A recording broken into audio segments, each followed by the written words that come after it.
24 नवंबर 2025 को supreme court का एक बहुत ही इंपॉर्टेंट डिसीजन आया है फॉल्स प्रॉमिस ऑफ मैरिज को लेकर। इस केस में कंप्लेनेंट एक मैरिड वुमेन थी और अपने पेरेंट्स के साथ रह रही थी और उनका एक मेंटेनेंस केस चल रहा था अपने पति के खिलाफ। इसी केस के सिलसिले में 2022 में ये एक एडवोकेट से मिली।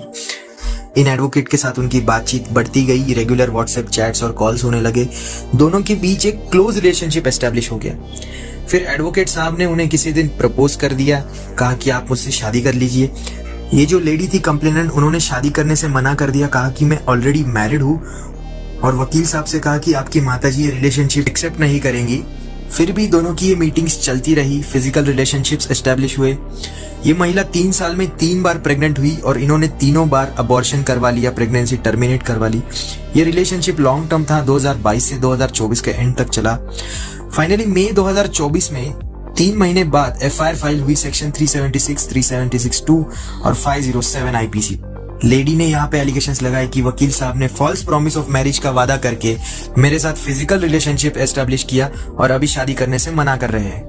इसके बाद वकील साहब पहुंचे हाई कोर्ट। वकील साहब ने हाई कोर्ट से कहा कि ये एफआईआर क्वैश कर दीजिए, ये एक फॉल्स एफआईआर है, ये एक म्यूचुअली कंसेंटिंग रिलेशनशिप था। हाई कोर्ट ने वकील साहब पर हुई एफआईआर क्वैश करने से मना कर दिया, कहा कि प्राइमा फेसी दिख रहा है आपने उन्हें शादी का वादा किया था। फिर वकील साहब पहुंचे अपील में सुप्रीम कोर्ट। सुप्रीम कोर्ट में एक इंटरेस्टिंग बात हुई कि सुप्रीम कोर्ट में कंप्लेनेंट अपीयर ही नहीं हुई, इसलिए कोर्ट ने एमिकस क्यूरे अपॉइंट किया। एमिकस क्यूरे एक लैटिन टर्म है जिसका लिटरल मीनिंग होता है friend of the court. Amicus curiae court को एक न्यूट्रल वे में असिस्ट करते हैं, ये जानने के लिए कि केस के असली फैक्ट्स, असली सर्कमस्टांसेस क्या है।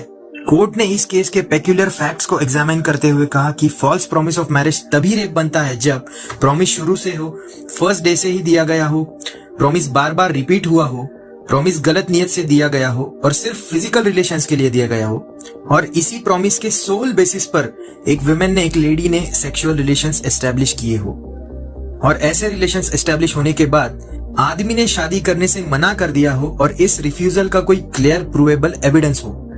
कोर्ट ने कहा कि अगर ये एलिमेंट्स नहीं मिलते हैं तो केस कंसेंशुअल रिलेशनशिप की कैटेगरी में आ जाता है, ना कि रेप की कैटेगरी में। कोर्ट ने कहा कि इस केस में रिलेशनशिप 3 साल चला, इस दौरान कंप्लेनेंट ने कोई कंप्लेंट फाइल नहीं की, फर्स्ट डे से प्रॉमिस प्रूव नहीं होता, कंप्लेनेंट ने खुद पहली बार मैरिज को मना कर दिया था, यहाँ तक कि एफआईआर में भी कोई फोर्स्ड एलिगेशन नहीं है कि उन्हें फोर्सफुली होटल में ले जाया जाता था। कोर्ट ने कहा कि मीटिंग्स वॉलंटरी थी और रेगुलर बेसिस पर थी।